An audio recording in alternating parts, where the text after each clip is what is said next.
Hello guys, welcome to study zero to high level.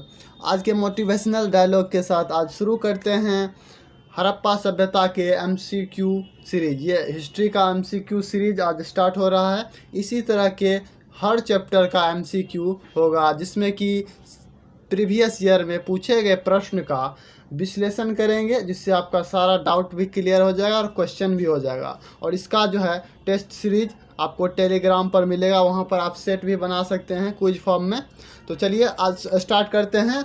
आज का motivational code है, मंजिल उन्हीं को मिलती है जिनके सपनों में जान होती है, पंखों से कुछ नहीं होती है, हौसलों से उड़ान होती है। तो चलिए स्टार्ट करते हैं। पहला प्रश्न है सिंधु घाटी सभ्यता से, हड़प्पा सभ्यता का सर्वाधिक मान्यता प्राप्त काल है।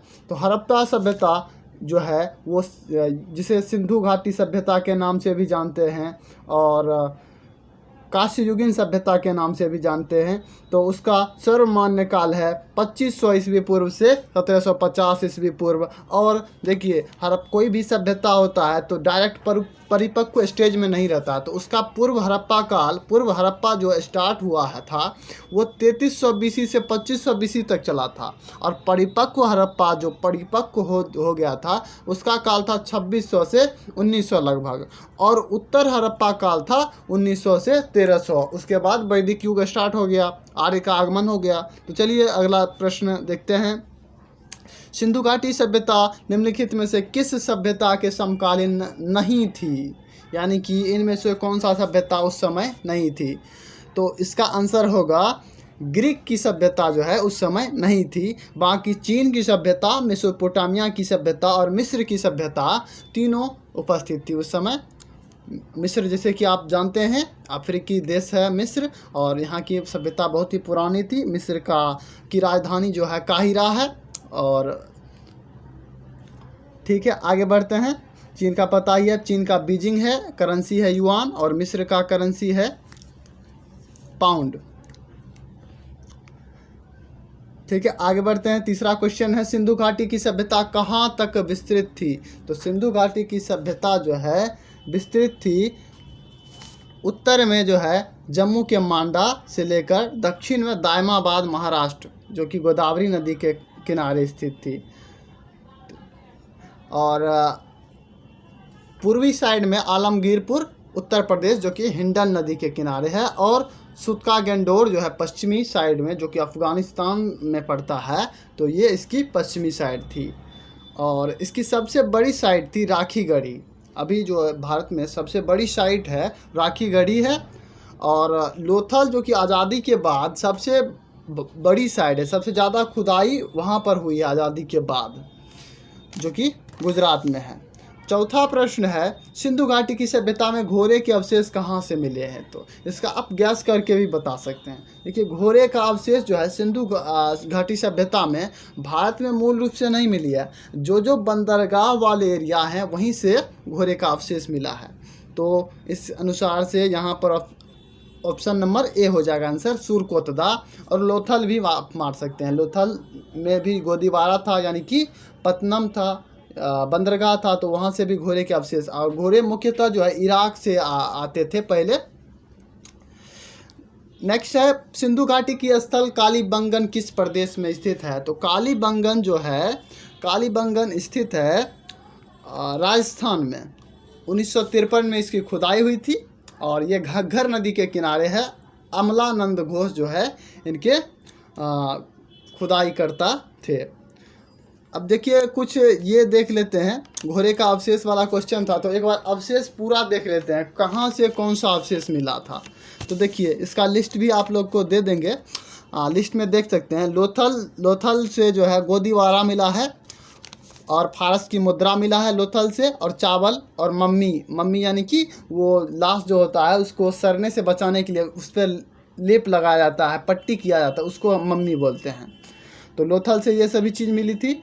और हड़प्पा से अन्नागार, 12 कक्ष वाला अन्नागार था। उर्वरता की देवी मिली थी और मूर्ति मिला था। और R37 जो है कब्र मिला था, ये हड़प्पा से मिला था। और शंख का बैल मिला था। बटन आकार के मोहरे मिले थे।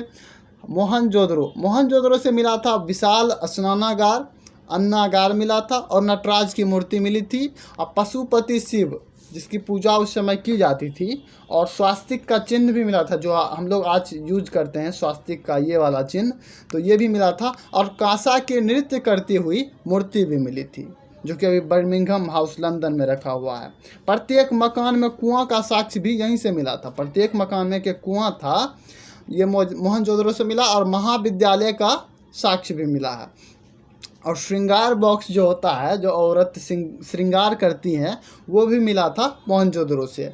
अब देखिए चन्हुद्रो से क्या मिला था। चन्हुद्रो जो है ग्रामीण सभ्यता थी। यहाँ से गोल आकार का वक्र ईंट मिला था। बेलनाकार मोहरा मिले थे, बेलन के आकार का मोहरा, जो कि करेंसी होता है। और बिल्ली का जो है पीछा करते हुए कुत्ता का जो है फिगर मिला था, चित्र मिला था। चूड़ी मिली थी और लिपस्टिक मिला था और हाथी का दांत मिला था। ये सभी चन्हुद्रो से मिला था, जो कि एक ग्रामीण साइट थी। अब देखते हैं छठे प्रश्न को। छठे प्रश्न है किस पदार्थ का उपयोग हड़प्पा काल की मुद्राओं के निर्माण में मुख्य रूप से किया गया था। तो सेलखड़ी का उपयोग जो है मुद्रा के रूप में किया जाता था। कांसा का उपयोग भी किया जाता था उस समय, लेकिन हथियार वगैरह के काम में। उस समय लोहा का खोज नहीं हुआ था, जो ऑप्शन डी में है। लोहा वैदिक काल का खोज है। नेक्स्ट प्रश्न है सिंधु घाटी सभ्यता के लोग का मुख्य व्यवसाय क्या था। तो देखिए मुख्य व्यवसाय सिंधु घाटी सभ्यता का कृषि था। सबसे पहले जो है कपास की खेती का साक्ष्य विश्व में सिंधु घाटी सभ्यता से ही मिला है। और नेक्स्ट है हड़प्पा सभ्यता के निवासी थे। देखिए हड़प्पा सभ्यता के निवासी जो हैं शहरी थे, जबकि उसके बाद जो सभ्यता आई थी आर्य सभ्यता, वो ग्रामीण सभ्यता थी। और हड़प्पा सभ्यता जो है मातृसत्तात्मक थी, जबकि आर्य जो है वैदिक सभ्यता वो पितृसत्तात्मक थी, वहाँ पिता प्रधान होते थे। नेक्स्ट प्रश्न है हड़प्पावासी किस वस्तु के उत्पादन में सर्वप्रथम थे। तो हड़प्पावासी कपास का, जो अभी तुरंत हम जिक्र किए, कपास की खेती होती थी, बहुत पहले से हो रही है, तो कपास में हम लोग बहुत आगे थे हड़प्पा सभ्यता में, तो कपास हो जाएगा आंसर। नेक्स्ट है निम्नलिखित विद्वान में से हड़प्पा सभ्यता का सर्वप्रथम खोजकर्ता कौन था। तो सर्वप्रथम हड़प्पा का खोजकर्ता दयाराम सहनी थे। आप ऐसे याद कर लीजिए, हड़प्पा ह से है और दो से दयाराम सहनी, तो हद कर दिया था इन्होंने खुदाई करके। तो हड़प्पा सभ्यता दयाराम सहनी। ए कनिंघम कौन थे। तो सबसे पहले जो है फॉसिल्स को इकट्ठा इन्होंने ही किया था। और जॉन मार्शल कौन थे। तो हड़प्पा और मोहनजोदड़ो की खुदाई जो है इनके जो है प्रभार इन्हीं के अंदर थे। जॉन मार्शल के ही अंदर जो है दयाराम सहनी और रखाल दास बनर्जी को नियुक्त किया गया हड़प्पा और मोहनजोदड़ो को खुदाई करने के लिए। नेक्स्ट है सिंधु घाटी सभ्यता का पतन नगर, जैसे यानी कि बंदरगाह कौन सा था। तो देखिए बंदरगाह तो है, बंदरगाह लोथल था, लोथल बंदरगाह था। सुरकोटदा भी बंदरगाह था, तो लोथल इसका आंसर हो जाएगा। अगला प्रश्न है पैमाना की खोज ने यह सिद्ध कर दिया कि सिंधु घाटी के लोग माप और तौल से परिचित थे। यह खोज कहाँ हुई। तो पैमाने की खोज जो है, पैमाने की खोज हुई थी लोथल में क्योंकि व्यापारिक केंद्र लोथल ही था, वहीं से व्यापार होता था, वहाँ बंदरगाह था। तो इसी कारण से पैमाने नाप तौल की चीज़ें कहाँ मिलेगी, जहाँ पर व्यापार होगा। तो आप इस तरह से लॉजिक लगा के भी याद कर सकते हैं। हड़प्पा कालीन समाज किन वर्गों में विभक्त था। तो हड़प्पा कालीन समाज जो है विद्वान, योद्धा, व्यापारिक और श्रमिक, इन सभी में विभक्त थे। वहाँ पर तो उस समय पुजारी शिकारी वगैरह नहीं होते थे, और ब्राह्मण, क्षत्रिय, वैश्य, शूद्र, ये सभी तो ऋग्वैदिक काल का देन है। 10वें मंडल में वर्णन है ना 4 जातियों का, तो वो वैदिक काल का है। राजा पुरोहित वगैरह तो 600 BC के बाद स्टार्ट हुआ। नेक्स्ट प्रश्न देखते हैं, निम्न में से कौन से लक्षण सभ्यता के लोग का सही चित्रण करता है। तो सही चित्रण करता है केवल दूसरा वाला, यानी कि वे देवी और देवताओं दोनों की पूजा करते थे। पहला देखिए क्या है, उनके विशाल महल और मंदिर होते थे। तो उनके विशाल और मंदिर का तो सबसे पहले वर्णन गुप्त काल के बाद से मिलता है, गुप्त काल से ही बनना है। तो वे युद्ध में घोड़े द्वारा खींचे जाने वाले रथ का प्रयोग, युद्ध का तो यहाँ पर वर्णन ही नहीं मिला है हड़प्पा सभ्यता में, वे बहुत सभ्य थे। नेक्स्ट प्रश्न है, हड़प्पा सभ्यता के बारे में कौन सी उक्ति सही है? तो कौन सी उक्ति सही है? पहला ऑप्शन देखिए, वो उन्हें अश्वमेध यज्ञ की जानकारी थी। अश्वमेध यज्ञ तो बहुत बाद में स्टार्ट हुआ, वैदिक सभ्यता के बाद। गाय उनके लिए पवित्र था, गाय पवित्र था वैदिक काल में, गाय को वैदिक काल में अधन्या कहा जाता था, यानी ना मारने योग्य। तीसरा ऑप्शन है, उन्होंने पशुपति का सम्मान करना आरंभ किया, ये सही ऑप्शन है। पशुपति शिव का उल्लेख मिलता है हड़प्पा में, और शिवलिंग की खोज भी हुई थी। नेक्स्ट डी नंबर ऑप्शन है, उनकी संस्कृति सामान्यतः स्थिर नहीं थी, ये भी गलत है। नेक्स्ट है, हड़प्पा के लोग की सामाजिक पद्धति थी। तो हड़प्पा के लोग की सामाजिक पद्धति थी, उचित समाजवादी थे, उनके वर्ण आधारित नहीं थी, जाति आधारित भी नहीं थी, और दास श्रमित भी नहीं चलता था उस समय। तो नेक्स्ट है, सिंध का नखलिस्तान या सिंध का बाग सभ्यता के किस पुरा स्थल को कहा जाता है? तो सिंध का बाग कहा जाता है मोहनजोदारो को। ऐसा याद कीजिए, मोहन जो है बाग में बैठा है, सिंध के बाग में मोहन। ठीक है, आगे देखिए, मिलान करने वाला है, और इससे आपको कंसेप्ट, इस तरह के क्वेश्चन एक क्वेश्चन नहीं होते, इस तरह के क्वेश्चन में बहुत सारे क्वेश्चन होते हैं। तो इसका सही मिलान है, हड़प्पा जो है रावी नदी के किनारे है, मोहनजोदड़ो सिंधु नदी के किनारे है, लोथल भोगवा के किनारे है, और कालीबंगा घग्गर के किनारे है। तो ऐसे याद कर सकते हैं, हड़प्पा, ह से हड़प्पा और रा से रावी। तो हरा पहले हरा, और मोहनजोदड़ो का सिंधु, लोथल भोगवा। ठीक है,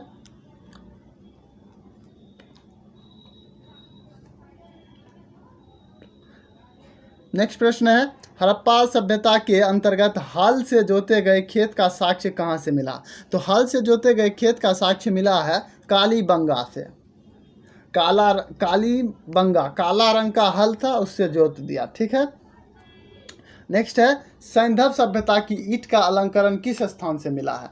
तो सैंधव सभ्यता का ईंट का अलंकरण जो है मिला लड़काना मोहनजोदड़ो, जो कि पाकिस्तान में है, पाकिस्तान में, सॉरी, ईंट का अलंकरण जो है कालीबंगा से मिला है। नेक्स्ट है, मोहनजोदड़ो कहाँ स्थित है? तो मोहनजोदड़ो स्थित है सिंध में, जो कि पाकिस्तान में पड़ता है, सिंध, लड़काना पाकिस्तान में। अगला प्रश्न है, सिंधु सभ्यता की मुद्रा में किस देवता के समतुल्य चित्रांकन मिलता है? तो देखिए, आद्य शिव, आद्य ब्रह्मा, आद्य विष्णु, आद्य इंद्र। तो आद्य शिव का ही उस समय एक वर्णन मिला था, उस समय साक्ष्य मिला था कुछ ऐसा कि आद्य शिव, तो आद्य शिव इसका आंसर हो जाएगा। नेक्स्ट है, मोहनजोदड़ो को किस एक अन्य नाम से भी जाना जाता है? देखिए, इस तरह के क्वेश्चन दो तरह से पूछे जाते हैं।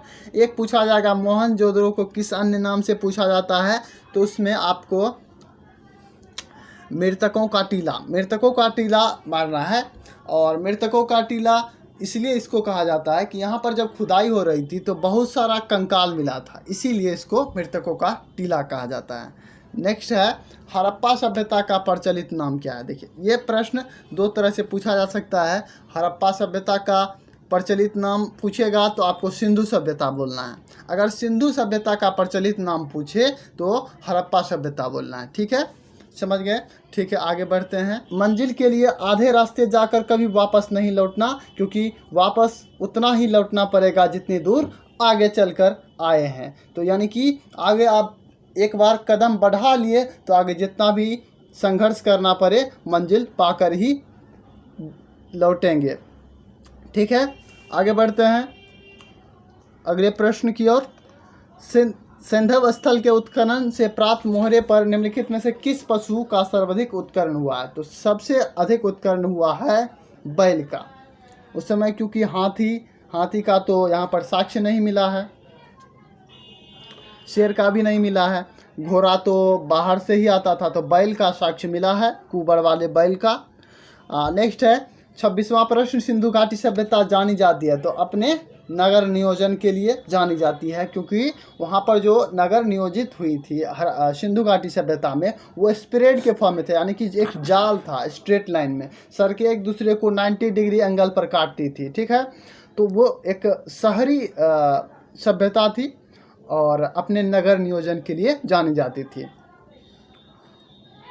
अगला प्रश्न है, भारत में चांदी के उपलब्धता के प्राचीनतम साक्ष्य कहाँ से मिले हैं? तो ऑफकोर्स चांदी के साक्ष्य हड़प्पा से ही सबसे पहले मिले हैं। नेक्स्ट है, सूची 1 को सूची 2 से मिलाइए। तो सिंधु सभ्यता की उत्तरी सीमा देखिए, सबसे उत्तरी सीमा थी मांडा, जम्मू के मांडा में, और सबसे दक्षिणी सीमा जो है दायमाबाद महाराष्ट्र में, और जबकि पूर्वी साइड में उत्तर प्रदेश है, तो उत्तर प्रदेश के आलमगीरपुर में पूर्वी सीमा, और सिंधु घाटी सभ्यता की पश्चिमी सीमा सुतका-गंडोर बलूचिस्तान में है। तो इस तरह से आप मिला सकते हैं, और जब इस डॉट को कनेक्ट कीजिएगा तो ये एक ट्रायंगल फॉर्म में आएगा। तो सिंधु घाटी सभ्यता का जो है एरिया किस फॉर्म में था? तो वो त्रिकोण के शेप में था।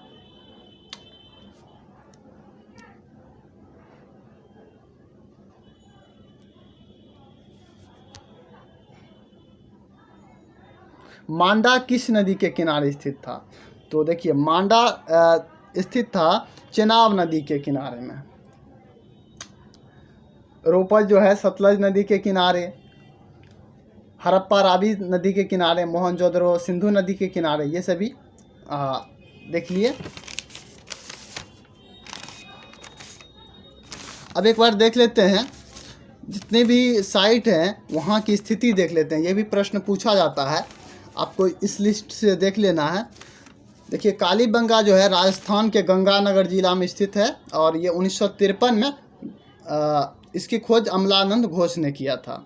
हड़प्पा जो है, हड़प्पा का खोज ये पाकिस्तान के माउंटगोबरी इलाके में पड़ता है। इसकी खोज 1921 में रावी नदी के किनारे दयाराम साहनी के द्वारा किया गया था, और जॉन मार्शल के अंतर्गत जॉन मार्शल ही इनके हेड थे, हड़प्पा की खुदाई के और मोहनजोदड़ो की खुदाई के। तो सुतका-गंडोर जो है बलूचिस्तान में पड़ता है, ये पाकिस्तान में है बलूचिस्तान। 1927 में इसकी खोज हुई थी, आर.एल. आइंस्टाइन के इसके खोजकर्ता थे। चनहुद्रो की खोज, जो कि सिंध पाकिस्तान में पड़ता है, ये इंडस नदी के किनारे है, और इसको खोज करने में एम.जी. मजूमदार का हाथ है, ठीक है। रंगपुर जो है अहमदाबाद गुजरात में है, ये साबरमती नदी के किनारे है। देखिए, गुजरात है तो साबरमती, महात्मा गांधी भी गुजरात से थे, तो उनका क्या गाना था फेवरेट? साबरमती के लाल तूने कर दिया कमाल। तो साबरमती अहमदाबाद, और इसके खुदाई के प्रभारी थे एम.एच. वत्स। 1953 में खुदाई हुई इसकी। अब देखिए, रोपड़ जो है, देखिए पंजाब एग्रीकल्चरल एरिया है, तो वहीं पर रोपेंगे कोई फसल, तो रोपड़ पंजाब में है, और सतलज नदी के किनारे 1953 में इसकी खुदाई यज्ञदत्त शर्मा में हुई के द्वारा हुई। तो जहाँ पर फसल रोपेंगे वहीं तो यज्ञ कराया जाता है, तो यज्ञदत्त शर्मा इसके खुदाई के प्रभार थे। फिर लोथल है, लोथल गुजरात में स्थित है, जो कि एक गोदीबारा यानी कि बंदरगाह है। 1955 में इसकी खुदाई हुई, और भगवा नदी के किनारे है ये, और श्री रंगनाथ राव इनके खोज करता है। देखिए, लोथल का भी ट्रिक जान लीजिए, बहुत पूछा जाता है। देखिए, कोई इसके खुदाई करता है रंगनाथ राव, तो रंग कोई आपको देगा तो आप लोथ हो जाइएगा, और लोथ हो जाइएगा, भाग नहीं पाइएगा। तो भगवा नदी के किनारे ये है लोथल। अगला है आलमगीरपुर, उत्तर प्रदेश में है। 1958 में इसकी खुदाई हिंडन नदी के किनारे हुई है, और वी.डी. शर्मा इसके खुदाई करता थे।